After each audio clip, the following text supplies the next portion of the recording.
Ascari is one of those weird brands that, like Gisetta, Vector and Venturi, had a very short life. Released a small number of cars, but everyone remembers it.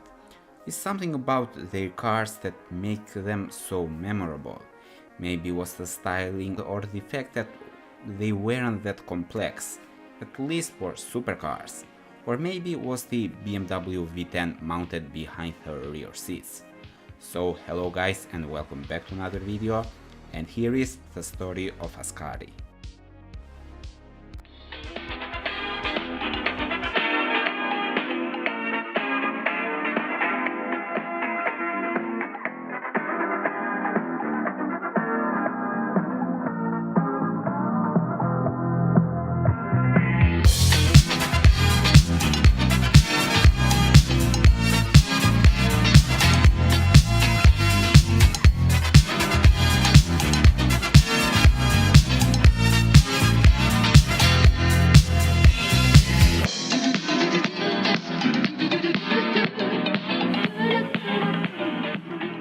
Born in Braga, Netherlands, Klaas Zwart managed to make millions in the oil industry.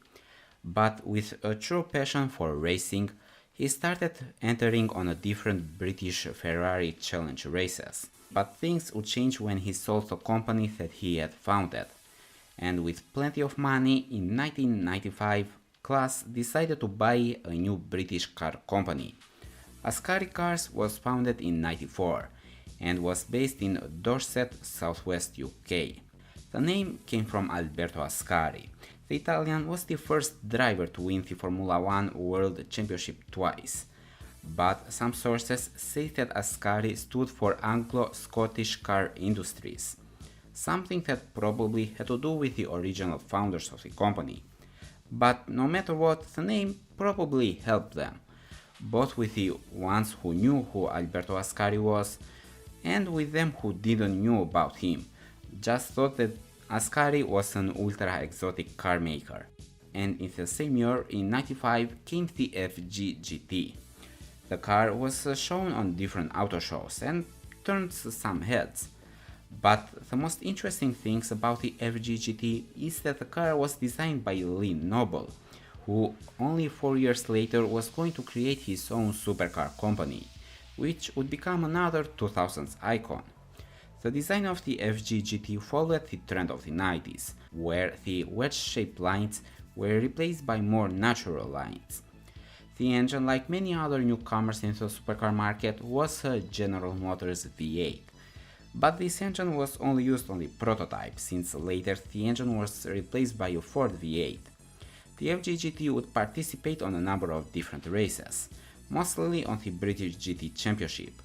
The results were mixed with tons of ups and downs. But Klaas had much bigger plans, since his goal was to enter the FG GT to Le Mans.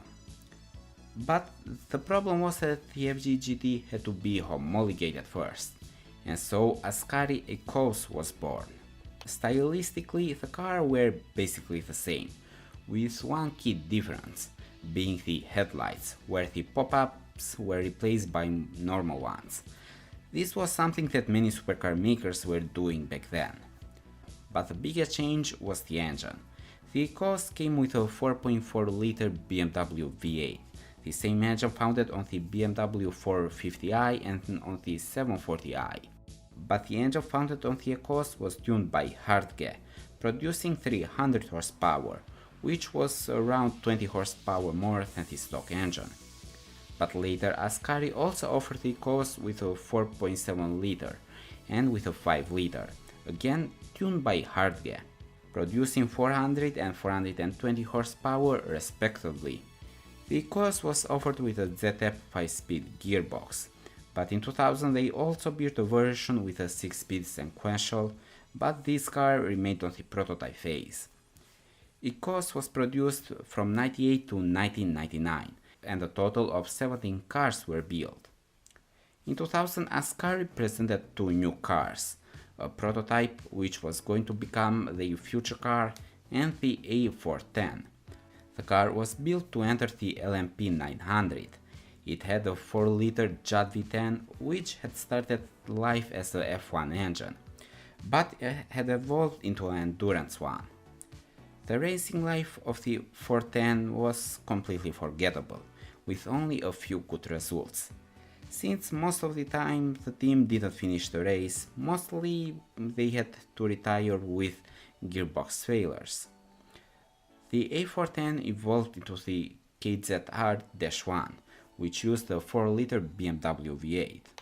And Ascari also entered the car in some races in the States, but again failed to achieve any success. Meanwhile, Ascari was working on a number of different projects at this time. They were building a new facility in Banbury, Oxfordshire.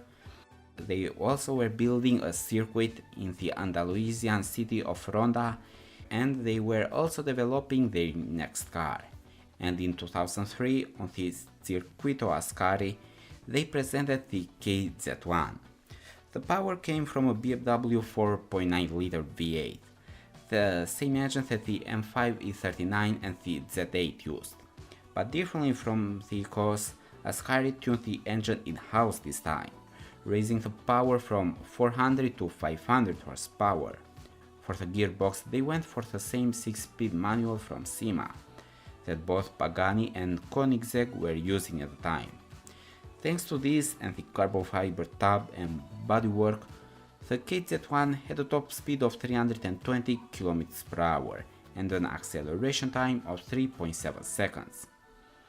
The design was quite interesting. The KZ1 had a simple design, but despite this the car looked pretty good, and even today the car would turn heads. And like many newcomers in the supercar markets, Ascari also used some parts from cheaper cars, most notably here being the headlights which came from Peugeot. The KZ1 had a base price of £235,000, which was something in the middle at the time, where Murcielagos and 360s started at around 180,000, while the newcomers of Pagani and Koenigsegg started at around 300,000. The KZ1 was praised by most of the journalists, especially for the handling.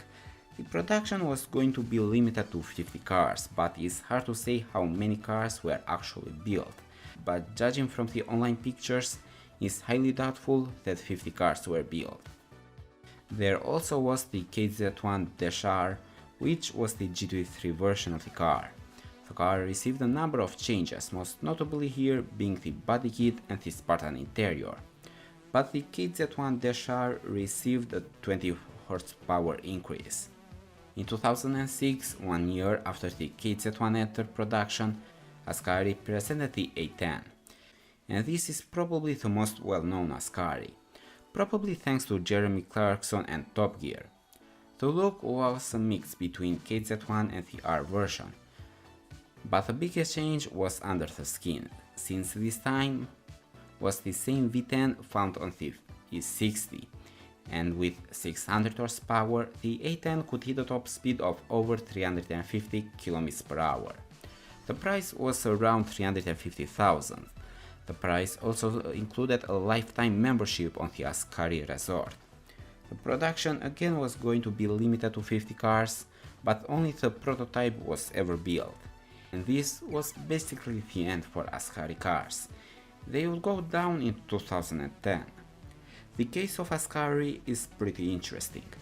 Differently from most of the new supercar makers, their cars were almost perfect. High build quality, good performance and handling, but they missed the character that all these supercars have. Plus, the financial crisis of 2008 probably had their thing to do with the failure of the company, but in my opinion the character was what killed the brand. So guys, thank you for watching and see you next time.